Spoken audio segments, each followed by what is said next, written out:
সোনা সোনা সোনা লোকে বলে সোনা সোনা নয় তত খাঁটি, বলো যত খাঁটি তার চেয়ে খাঁটি বাংলাদেশের মাটি রে আমার, বাংলাদেশের মাটি আমার জন্মভূমির মাটি। সোনা সোনা সোনা লোকে বলে সোনা সোনা নয় তত খাঁটি, বলো যত খাঁটি তার চেয়ে খাঁটি বাংলাদেশের মাটি রে আমার। শুভ সন্ধ্যা প্রিয় শ্রোতা, বুধবারের নিয়মিত আয়োজন নিয়ে আরও একবার চলে এসেছি আপনাদের মাঝে। আজকের অনুষ্ঠান শুরুতেই আমি এই মুহূর্তে যারা আমাকে শুনছেন তাদেরকে অভিনন্দিত করতে চাই, অভিনন্দন জানাতে চাই, কারণ আজকের আয়োজনটির ঘোষণাতেই আমরা আপনাদের যে অভিনব সাড়া পেয়েছি তা এক কথায় অভূতপূর্ব। আমরা আনন্দিত এবং অভিভূত। প্রিয় এডিলেটবাসী, এমন একটা সময় ছিল যখন আমাদের এই এডিলেট পরবাসী মানুষদের কাছে লাল শাক, কচু শাক, লতানো লাউ শাক, পুঁইয়ের ডগা এগুলো যেন অনেকটা আকাশকুসুম কল্পনা ছিল। দিন অনেকটাই বদলেছে। এখন অনেক বাংলাদেশি পরিবার তাদের ছোট বা বড় সব আঙিনাতেই রোপণ করছেন একটা অন্তত মরিচ গাছ বা টমেটো গাছ। কেউ কেউ আর শুধু শখে করছেন না, এই বৈদেশে বাংলাদেশি সবজি চাষাবাদ নিয়ে রীতিমতো গবেষণা করছেন এবং স্বপ্ন দেখছেন আরও কিছু করবার একে ঘিরেই। এর বাইরেও বাংলাদেশি কেউ কেউ সাহস নিয়ে এগিয়ে আসছেন অস্ট্রেলিয়ান সবজি, বিশেষ করে জুকিনি চাষকে বাণিজ্যিকভাবে নেয়ার। আজ এডিলেডে থাকা এমন দুজন মাটির মানুষকে নিয়েই আমাদের আয়োজন। আমার সাথে আছেন নুরুজ্জামান এবং হাবিবুর রহমান। আমি আছি নদী আপনাদের সাথে আজকে আরও একবার। তাহলে শুনতে থাকুন, আমি চলে যাচ্ছি অতিথিদের কাছে। নুরুজ্জামান ভাই এবং হাবিব ভাই, আপনাদেরকে রেডিও বাংলা এডিলেড থেকে সাদর আমন্ত্রণ জানাচ্ছি আজকের অনুষ্ঠানে।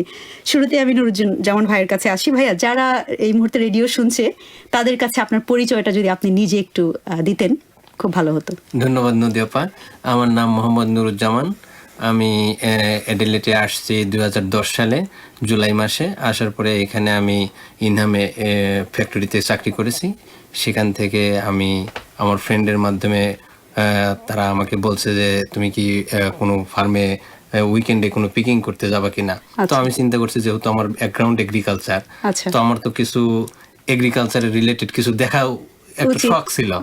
সেই সুবাদে তাদের সাথে আমি উইকেন্ডে গিয়ে তাদের সাথে পিকিং গিয়ে ওখান থেকে উদ্বুদ্ধ হই আর কি। সেভাবেই আমার কত সালে এসেছেন ভাইয়া? আমি 2010 সালে, 2010, প্রায় 5 বছরেরও কাছাকাছি বা বেশি সময়। আচ্ছা, বিস্তারিত আলোচনায় আসবো নুরুজ্জামান ভাই আপনার কাছে। জুকিনি চাষ নিয়ে স্পেশালি আমাদের শ্রোতারা জানতে চেয়েছেন, আপনার মাধ্যমে আশা করছি জানাতে পারবো। আসছি নুরুজ্জামান ভাই, আপনি তো আছেনই আমাদের সাথে। হাবিব ভাই, আপনার কাছে আসছি। হাবিব ভাই, আপনার পরিচয়টা শুরুতেই। ধন্যবাদ নদী আপা। আমি মোহাম্মদ হাবিবুর রহমান, খুলনা বিশ্ববিদ্যালয় থেকে ফরেস্ট্রিতে পড়াশোনা করছি আর হর্টিকালচার ম্যানেজার হিসাবে ব্র্যাকে কর্মজীবন শুরু করি। অস্ট্রেলিয়াতে আসছি 2009 সালে। অস্ট্রেলিয়াতে আসার আগ পর্যন্ত আমি ব্র্যাকে টেকনিক্যাল ম্যানেজার হিসাবে দায়িত্ব পালন করি। ব্র্যাক এনজিওতে ভাইয়া? ব্র্যাক এনজিওতে। অস্ট্রেলিয়াতে আসার পরে আমি টিএফআইতে ফুল টাইম পার্মানেন্ট জব করছি। এখন এই জবের পাশাপাশি আমার নিজ উদ্যোগে নিজের বাসাতে একটি সবজি বাগান গড়ে তুলেছি এবং আমি হর্টিকালচার বিষয়ে শর্ট কোর্স করতেছি এখন। আচ্ছা আচ্ছা, আপনার সবজি বাগান ইতিমধ্যে এখানকার বাংলাদেশি কমিউনিটির মাঝে ব্যাপক সাড়া ফেলেছে। আমরা বিস্তারিত আপনার মাধ্যমে জানতে চাই, জানাতে চাই। প্রিয় শ্রোতা, আশা করছি আমাদের আজকের অনুষ্ঠানটি আপনারা উপভোগ করবেন যারা আমাদের ঘোষণাটি শুনেছেন। আমরা একটা ছোট চা বিরতিতে যাই, একটা গান হয়ে যাক।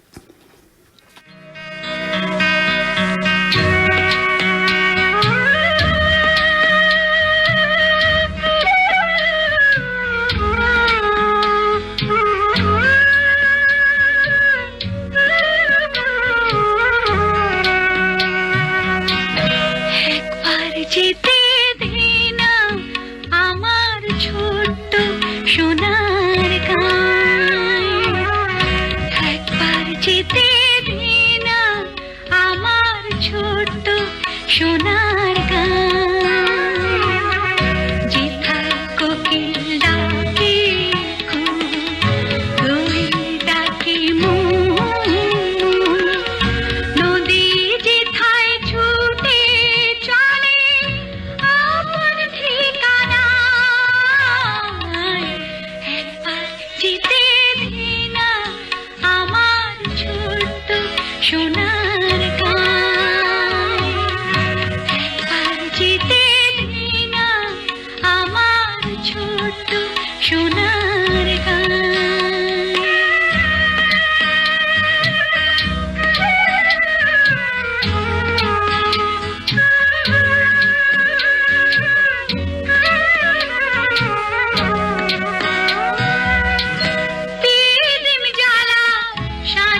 শাহনাজ রহমতুল্লাহর কণ্ঠে শুনলেন একবার যেতে দে না আমার ছোট্ট সোনার গায়ে।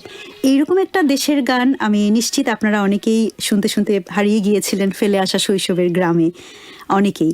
প্রিয় শ্রোতা, আপনারা শুনছেন রেডিও বাংলা এডিলেড, টিউন করেছেন 103.1 FM। আজ আছি এডিলেডে থাকা দুজন, শুরুতেই বলেছি মাটির মানুষ, ওনারা মাটির কাছাকাছি আছেন, মাটির সাথে কাজ করছেন। আছেন হাবিব ভাই এবং আছেন নুরুজ্জামান ভাই। ওনাদের কাছে ওনাদের কার্যক্রম শুনবো এবং আপনাদের সাথে শেয়ার করব। যেটি বলছিলাম, নুরুজ্জামান ভাই আপনার কাছে আসি, সেটি হচ্ছে যে আপনি আপনার কাজের একজন কলিগের মাধ্যমে পিকিং করতে যান, মানে সেটা কি জুকিনি পিকিং ছিল? জি, সেটাও সবজি। জুকিনি পিকিং ওকে। ছিল। এবং সেখান থেকে আপনি আগ্রহী হয়ে ওঠেন যে এইটা ধরে আপনার ব্যাকগ্রাউন্ড অনেকটাই মানে হর্টিকালচার বললেন না ভাই? এগ্রিকালচার। আচ্ছা, আমি এগ্রিকালচারে মাস্টার্স করেছি।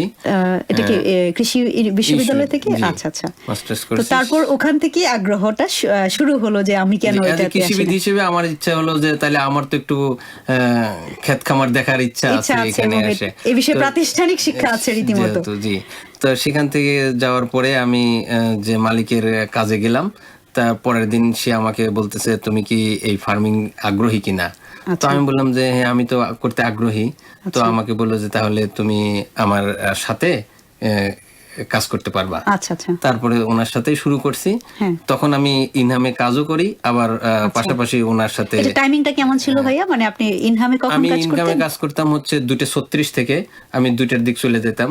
আচ্ছা। আর তার আগ পর্যন্ত ওনার ওখানে 2:36 বলতে কি রাত না না, বিকাল আচ্ছা, 2:36 আচ্ছা, থেকে আচ্ছা। কাজ শুরু হতো। আচ্ছা। তো আমি 12টা পর্যন্ত ওনার ফার্মে কাজ করতাম সকাল থেকে।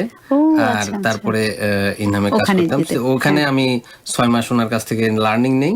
আচ্ছা। লার্নিং নেওয়ার পরে নেক্সট 2013 মানে লার্নিংটা কেমন ছিল? মানে যে ধরেন এখানে আপনার জুকিনি আবাদ করতে গিয়ে এখানে কি কি সমস্যা হয়, কিভাবে সেল করতে হয়, তারপরে মানে গোটা বিষয়টার সাথে গোটা বিষয়টা ফ্যামিলিয়ার হওয়ার ভাই, জন্য আমার ওনার যেহেতু সাথে। কিছুই জানা নেই এবং আমাদের অনেক শ্রোতারা জানা নেই, সেটা হচ্ছে যে জুকিনি চাষের সাথে যদি বাংলাদেশে কোনো সবজির চাষের আমি মানে মিল আনতে চাই, মানে কোন চাষটার সাথে এটার মিল হয়? মানে আপনি কি এরকম কোনো উদাহরণ বলতে পারেন?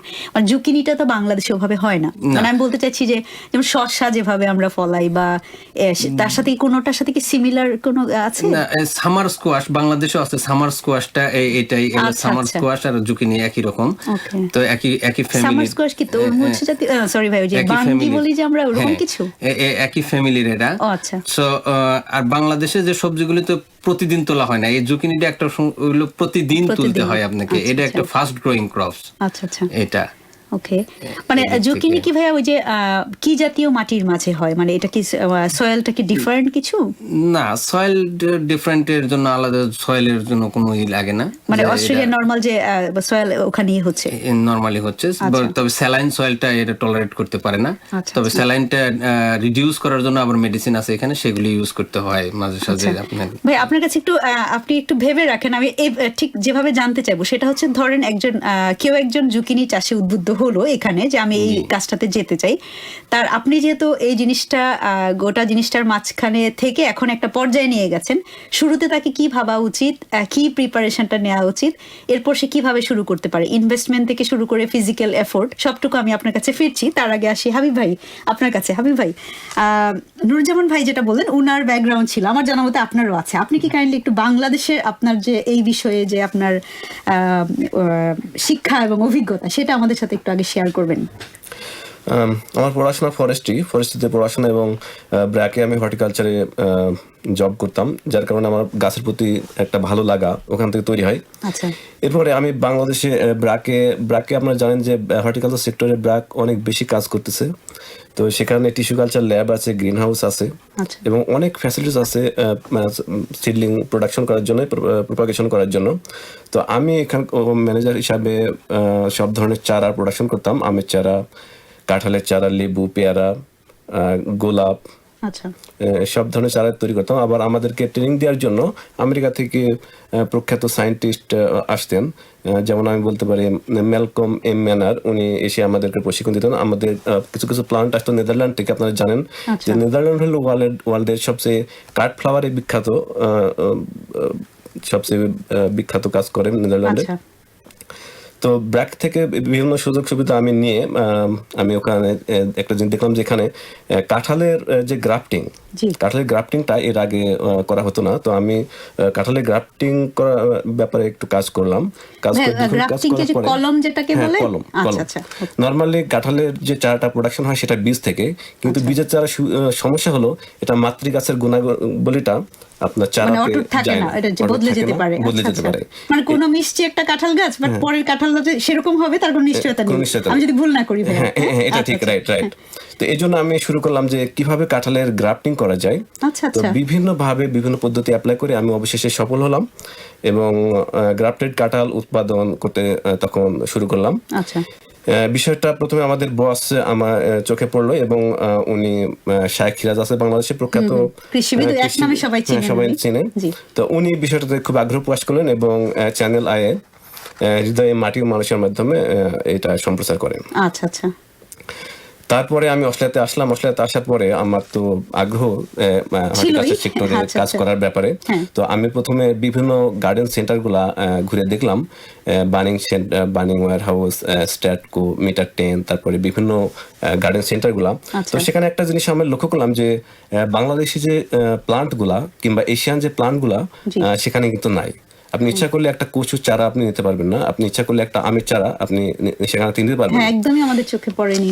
তো সেই সুযোগে আমি দেখলাম যে বাংলাদেশের প্লান্টগুলো নিয়ে এখানে কাজ করার একটা অভূতপূর্ণ সুযোগ এখানে আছে। আচ্ছা আচ্ছা।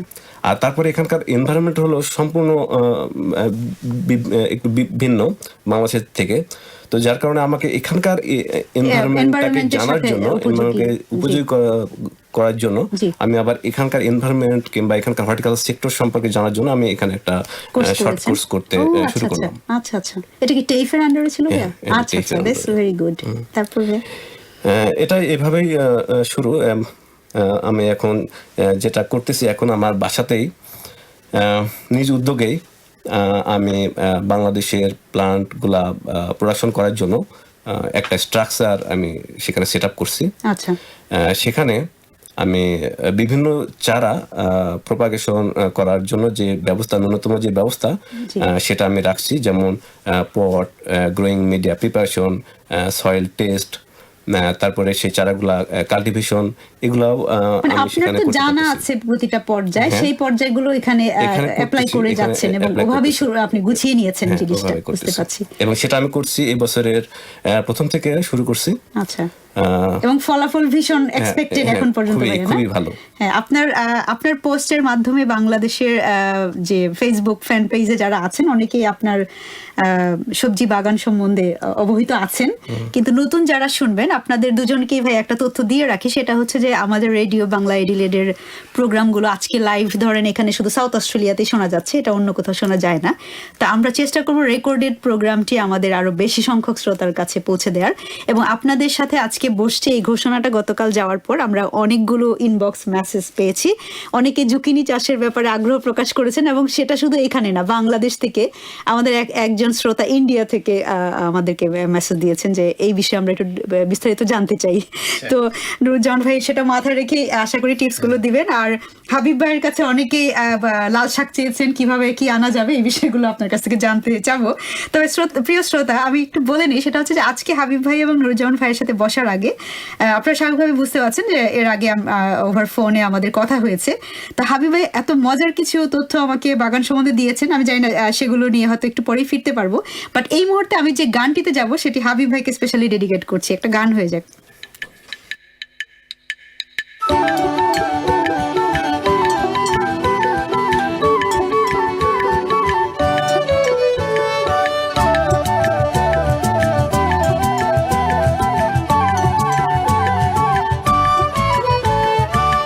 আমি একটা পাতার ছবি আঁকি, পাতাটা গাছ হয়ে যায়, মাথা ভরা সবুজ কচি পাতায় গাছটাকে ছাতা মনে হয়। আমি একটা পাতার ছবি আঁকি, পাতাটা গাছ হয়ে যায়, মাথা ভরা সবুজ কচি পাতায় গাছটাকে ছাতা মনে হয়।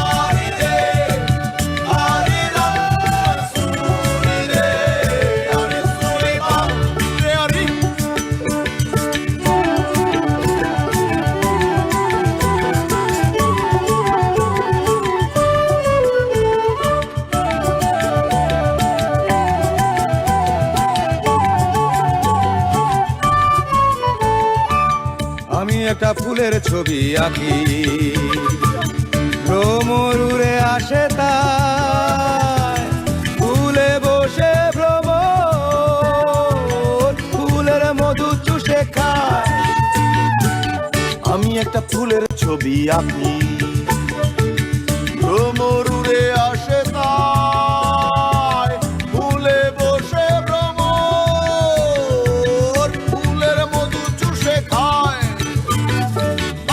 আরি রে আরি রং সুরি রে আরি সুরি বাংলে আরি রে আরি রং সুরি রে আরি সুরি বাংলে আরি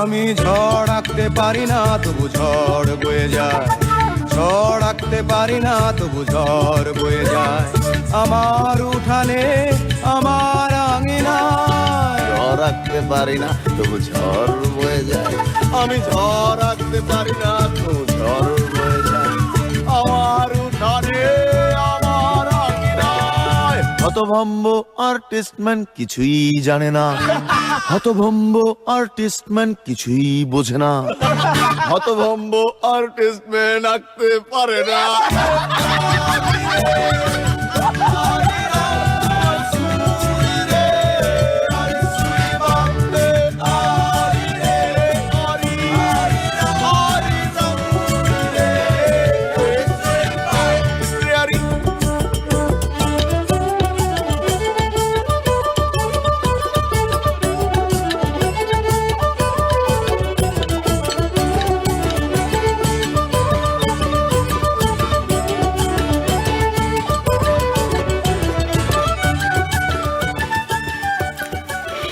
আমি একটা পাতার ছবি আঁকি জলের গান থেকে নেয়া গানটি শুনলেন আপনারা, আশা করি উপভোগ করেছেন প্রিয় শ্রোতা। যেটি বিরতিতে যাওয়ার আগে বলছিলাম, আমাদের হাবিব ভাইয়ের সাথে কথা হচ্ছিল, কি কথা হচ্ছিল সেটি হাবিব ভাইয়ের মুখেই শুনবো।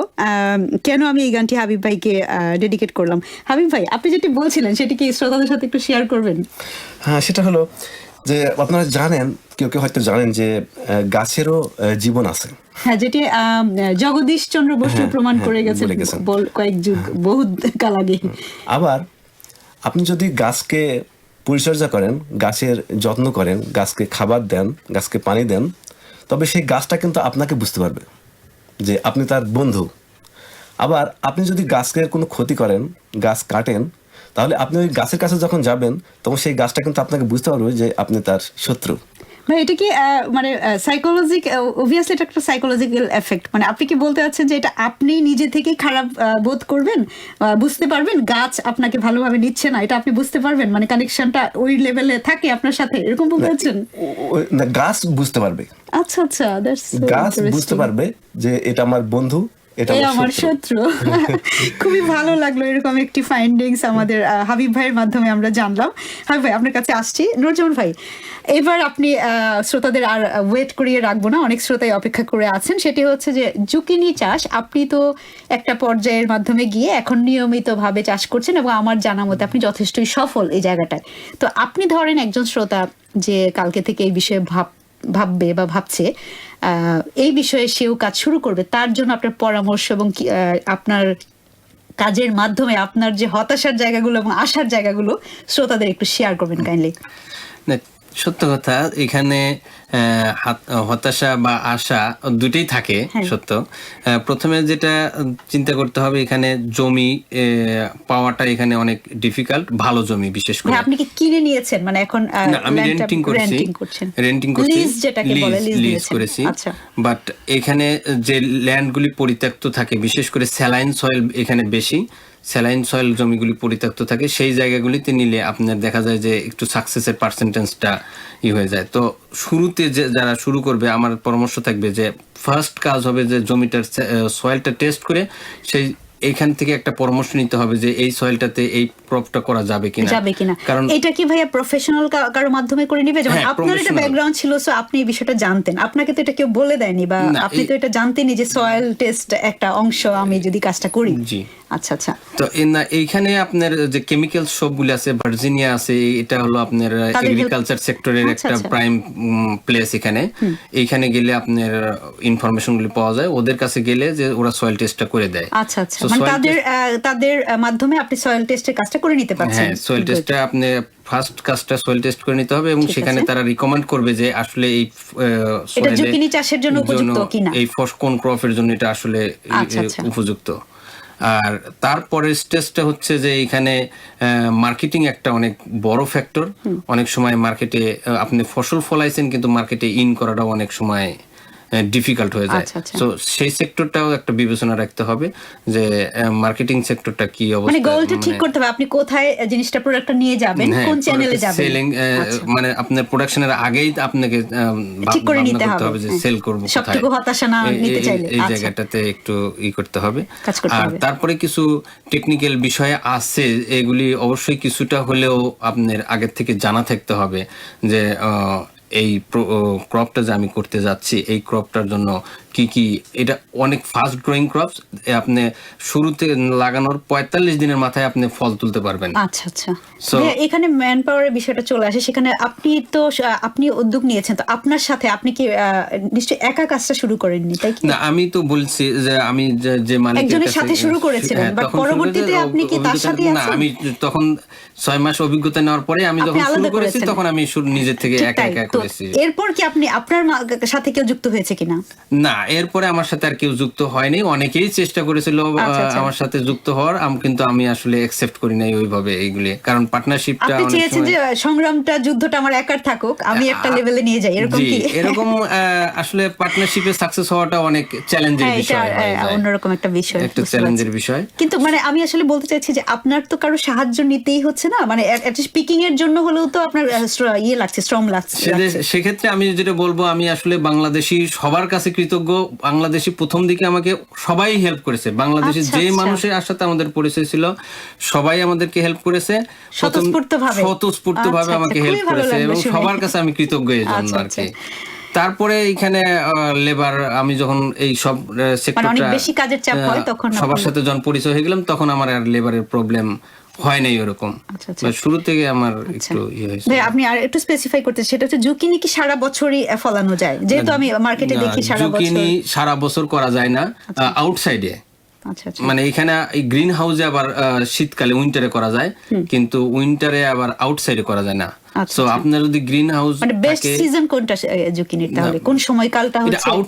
আউটসাইডে টাইম হচ্ছে আপনার সেপ্টেম্বর থেকে জুন পর্যন্ত, আর এই গ্রিন হাউসে আপনার জুন থেকে সেপ্টেম্বর পর্যন্ত। আচ্ছা, তাহলে বাই রোটেশন দুই রকম করে আপনি করতে পারছেন, সবাই এইভাবে করে। জি, এইভাবে করছে। ভাই আপনার কাছে আবার ফিরবো, হাবিব ভাই, সেটা হচ্ছে যে আপনি এখানে তো আপনার বাসায় শুরু করেছেন জিনিসটা, তো বাসাটা তো রেন্ট, আপনার রেন্ট না এখন পর্যন্ত, তো বাসাটা কি আপনার জন্য সাফিসিয়েন্ট জায়গা পেয়েছেন? মানে যেখানে করছেন এটা কি আপনার জন্য যথেষ্ট জায়গাটা এখন পর্যন্ত? না, এখন পর্যন্ত আমি যেটা করতেছি, যেটা ট্রায়াল বেসিস। আচ্ছা আচ্ছা। আমি কিন্তু এখনো কমার্শিয়ালি এখনো শুরু করিনি, বাট ট্রায়াল বেসিস আমি দেখতে চাচ্ছি যে এই অস্ট্রেলিয়ার আবহাওয়াতে, অ্যাডিলেডের আবহাওয়াতে কোন কোন ক্রপগুলা ভালো হয়। তো আপনি কি কি দিয়ে শুরু করেছেন ভাইয়া?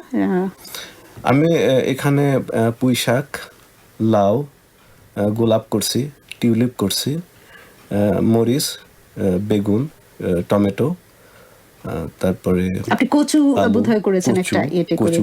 এই বিষয়ে বেশ কিছু শ্রোতা আপনার কাছে জানতে চেয়েছেন, মানে আমি আপনার পোস্টের পরে অনেকে ফোন টোন করেছেন, কারণ আমার জানা মতে ভাই এডিলেডে ধরেন কম আর বেশি অনেকেই সবজি চাষ করছেন, যারা অনেক আগে এসেছেন। আমি এরকম অনেক আঙ্কেল আন্টিকে চিনি যাদের বাসায় রীতিমতো নার্সারি বলা যাবে না, সরি, সবজির বাগান করেছেন এবং নিজেরাও খাচ্ছেন, সবাইকে দিচ্ছেন। তো সেখানে আমি যেটা দেখেছি, লাউ গাছ আমি ভালোই দেখেছি, মরিচ এবং লাউ বাংলাদেশে অনেকের বাসায় দেখেছি। কিন্তু যেটা কচুরটা দেখিনি কখনো, কারো কারো বাসায় ঢেঁড়স গাছ দেখেছি বলে মনে পড়ে। আপনি কি যেমন নতুন কি শুরু করেছেন ভাই, যেটা এর আগে খুব বেশি দেখা যায়নি? তার মানে সিম কি, তার মানে কি? সিম আছে, কচু আছে। আমি টিউলিপটা করছি, টিউলিপটা সেখানে ভালো হয়। কোন কালারটা ভাইয়া? লাল। লাল, আচ্ছা আচ্ছা। এটা কি ভালোভাবে হচ্ছে? হ্যাঁ, খুবই সুন্দর হয়েছিল। আমি ফেসবুকে পোস্ট দিয়েছিলাম। আচ্ছা আচ্ছা। বাট টিউলিপ তো ভাইয়া এটা বাংলা, মানে এটা হচ্ছে আলাদাভাবে আপনি এমনিতে শুরু করলেন, মানে এটা বাংলাদেশের আপনার সেই এর সাথে রিলেভেন্ট কিছু না, বাট এমনিতে শুরু করেছেন। তো আপনার যে সবজির বাগান এখন পর্যন্ত আপনি মানে নিজে তো অবশ্যই আপনারা পাচ্ছেন।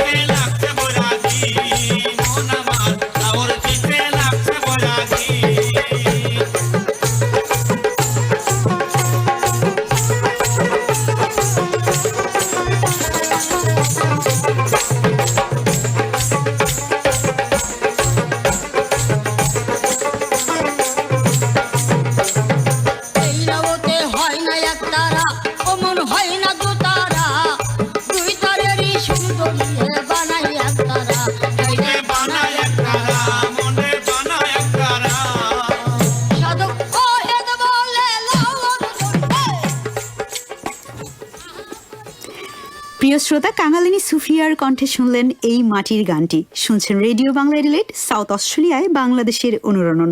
আপনারা শুনছেন 103.1 FM, আমাদের শুনছেন লাইভ।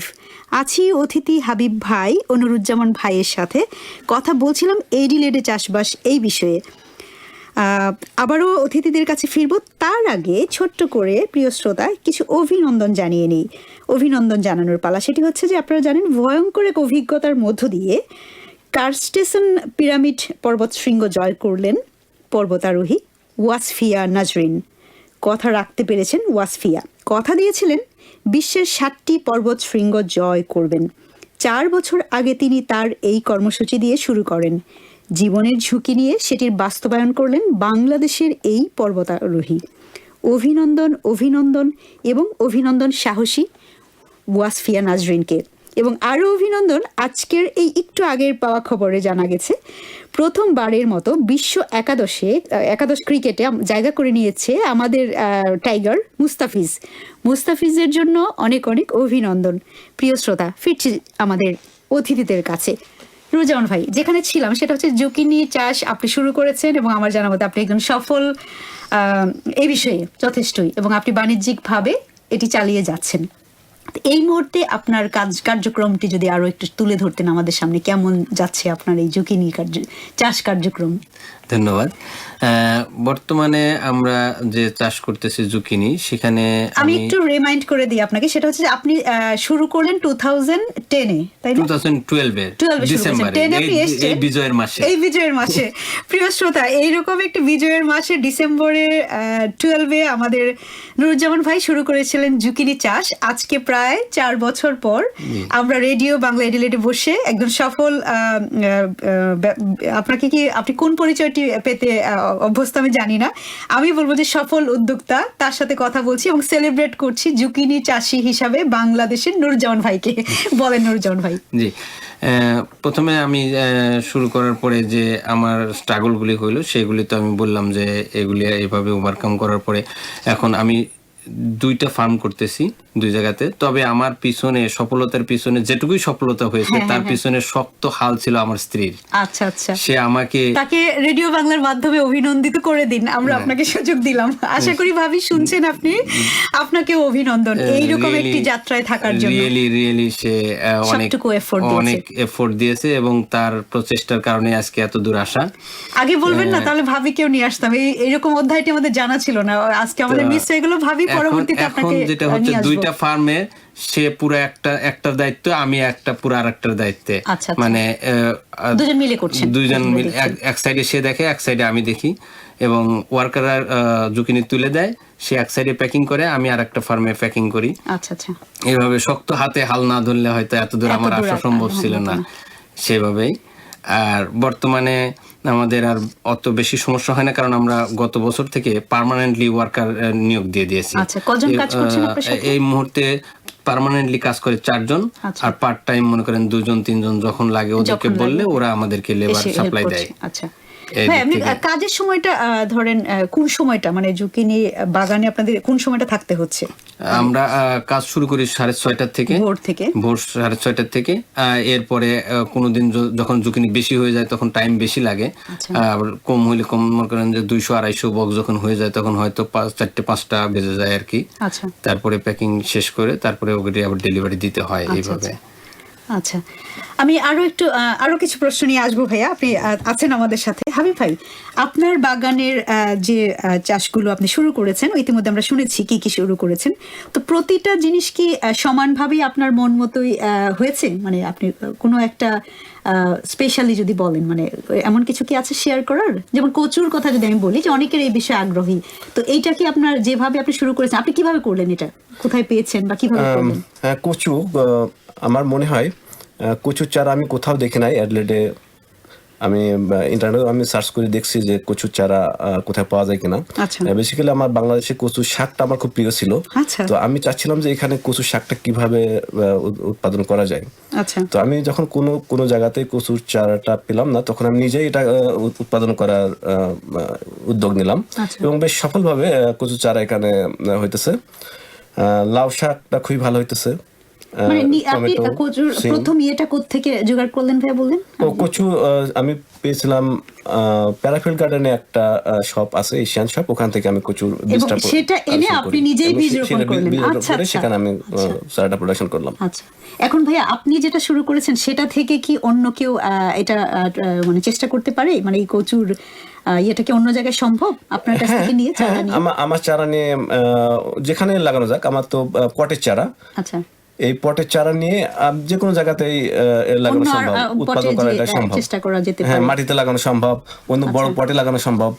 ভাই, আপনি এই কাজটা খুব ব্যাপকভাবে শুরু করুন, কারণ এডিলেডে আমার জানা মতে আপনিই হবেন, আমি অন্য কিছু বাদই দিলাম, শুধুমাত্র এই কচু চাষকেই যদি আমরা এগিয়ে নিয়ে যেতে পারি, আপনি হবেন পাইওনিয়ার। আমরা মানে আমি জানি যে বাংলাদেশি পুরো কমিউনিটি আপনাকে সেরকম সম্মান এবং ভালোবাসার সাথে শুধু কচু চাষের জন্যই মনে রাখবে। ধন্যবাদ। প্রিয় শ্রোতা, বুঝতেই পারছেন আমাদের আলাপ অনেক বেশি জমে গেছে। আমরা আরেকটি গান বিরতিতে যাব, তারপরই আমরা সর্বশেষ সব রকম তথ্য নিয়ে আরো একবার ফিরবো। একটি গান হয়ে যাক।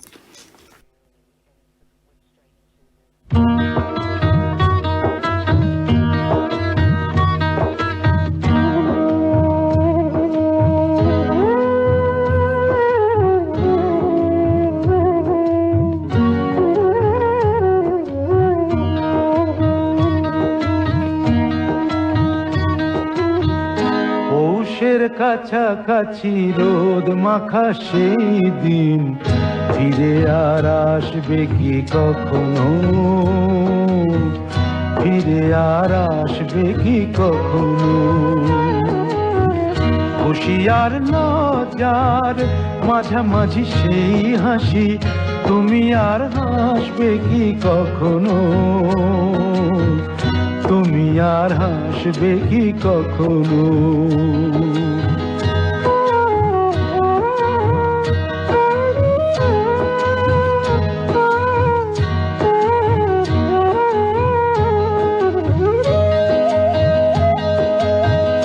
অনুযোগ কার নাম না জেনে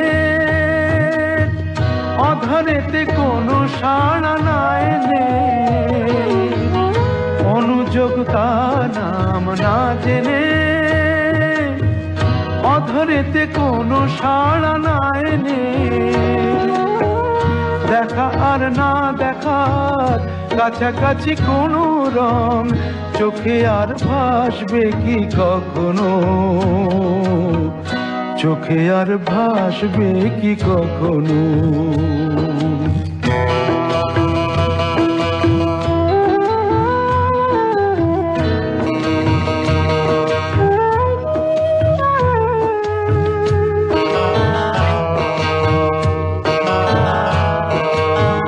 ভাববো কি কথা সে, ভাববো কি বিলাসে, মায়া জাল বুনবো কি তখনো? দু একটি পাখিদের সে কাকলি শুনবো কি তখন?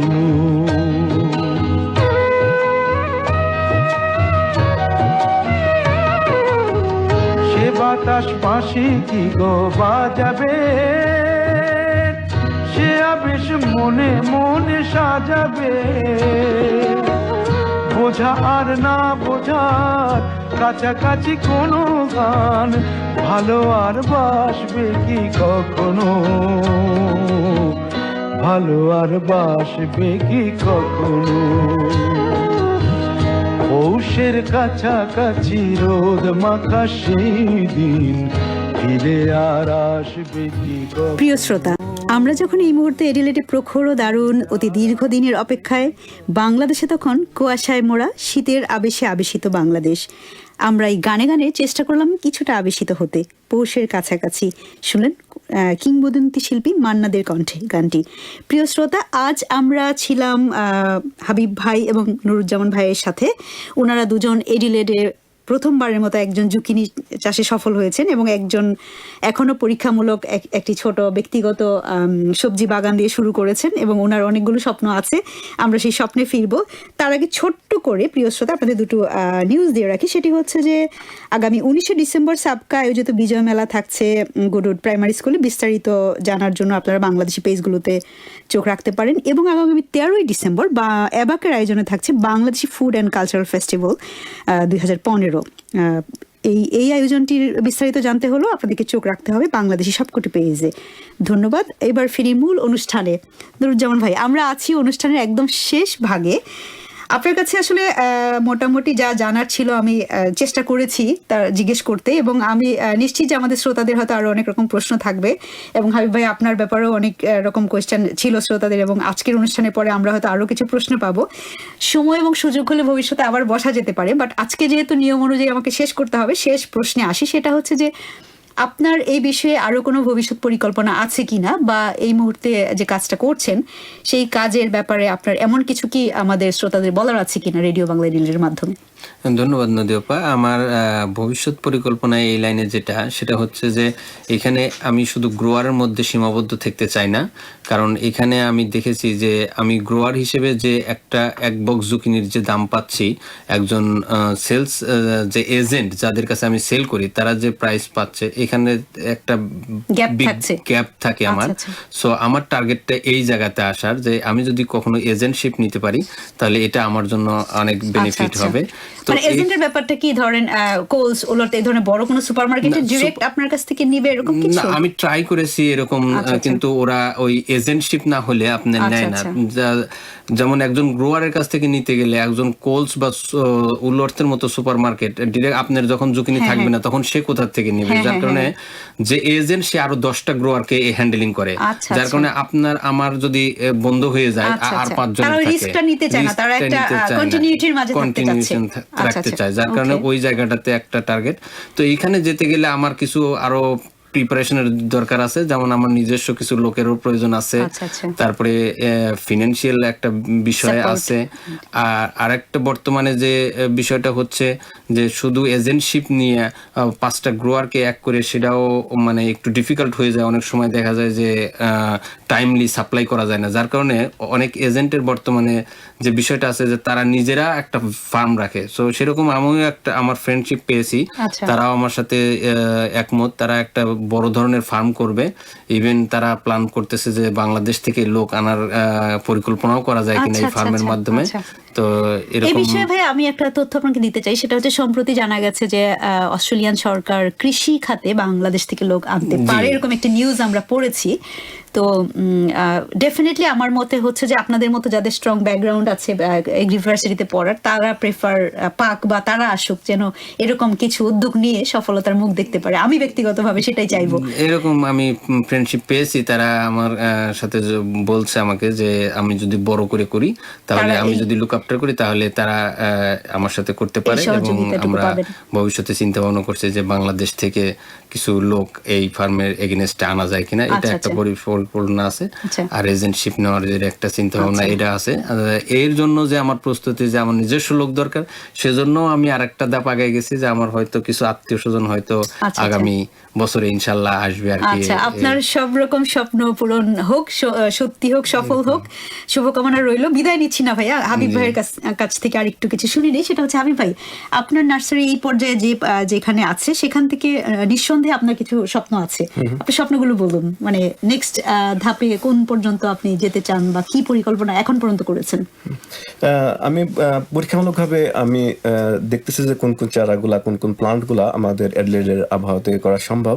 তো পরবর্তীতে আমি যেটা করবো, আমি যখন এখানকার সার্টিফিকেটটা পেয়ে যাব, তখন আমি এখানকার মেইন স্ট্রিপে যারা হর্টিকালচার সেক্টর কাজ করতেছে, যেমন স্ট্যাটকো, বার্নিংস ওয়্যার হাউস, মিটার 10 এবং বিভিন্ন গার্ডেন সেন্টার আছে, আমি ওদের সাথে লিঙ্ক তৈরি করব। আচ্ছা। এবং লিঙ্ক তৈরি করে আমি নিজস্ব প্রোডাক্টগুলা ওদেরকে আমি সাপ্লাই দিব ওদের চাহিদা অনুযায়ী। আচ্ছা। অলরেডি আমি কিছু নার্সারি ওনারের সাথে, অস্ট্রেলিয়ান নার্সারি ওনারের সাথে আমি কথা বলছি, এবং কিছু ইন্ডিয়ান শপের সাথে কথা বলছি। তারা আগ্রহ প্রকাশ করছে যে তাদের ক্রাইটেরিয়া অনুযায়ী তাদের যদি ভালো প্রোডাক্ট আমি প্রডিউস করতে পারি এবং তারা তাদের ক্রাইটেরিয়াগুলো ফুলফিল করে যদি আমি প্রোডাক্ট তৈরি করে তাদেরকে দিতে পারি, তারা নিতে রাজি আছে। আচ্ছা আচ্ছা। এবং সেক্ষেত্রে আমাকে করতে হবে কি, বড় একটা জায়গা লিজ নিয়ে, অনেক বড় একটা জায়গা লিজ নিয়ে আমাকে অনেক বেশি করে চারা প্রডিউস করতে হবে। আচ্ছা। এই আর গার্ডেন সেন্টার থাকবে, যেখানে আমি নিজস্ব একটা গার্ডেন সেন্টার থাকবে, যেখানে শুধুমাত্র প্লান্টই না, সেখানে গ্রোয়িং মিডিয়া থাকবে, পট থাকবে, ইনসেক্টিসাইড, ফাঞ্জিসাইড, মানে গার্ডেন করার জন্য, মানুষের গার্ডেন করার জন্য যা যা কিছু প্রয়োজন সবগুলো মানে একটা ছাদের নিচে নিয়ে আসতে চাচ্ছেন। পরিকল্পনা। আর আমার ওয়াইফের একটা আগ্রহ যে এমন একটা গার্ডেন সেন্টার তৈরি করতে হবে যেখানে মানুষ সেখানে গিয়ে বসে, সেখানে গিয়ে সাজানো গোছানো একটা সুন্দর একটা বাগান, যেখানে সব ধরনের ফল থাকবে, ফুল থাকবে এবং কিছু সবজি কাল্টিভেট হবে, যেখানে মানুষ সেখান থেকে সবজিও, ফ্রেশ সবজি সেখান থেকে কিনতে পারবে। এরকম অসাধারণ ভাইয়া, অসাধারণ। আমি নিজে খুবই আনন্দিত বোধ করছি এবং গর্বিত বোধ করছি আজকে এরকম একটি মুহূর্ত আপনি আমাদের সাথে শেয়ার করেছেন। এবং আমি নিশ্চিত ভাই আজ থেকে 2 বছর, 4 বছর, 5 বছর পর ব্যক্তিগতভাবে আমি যেখানেই থাকি, আজকে শ্রোতা যারা শুনছেন তারা অনেকেই আপনাদের এই সফলতার সাথে সাথী হবেন এবং আনন্দ ভাগাভাগি করে নিতে পারবেন।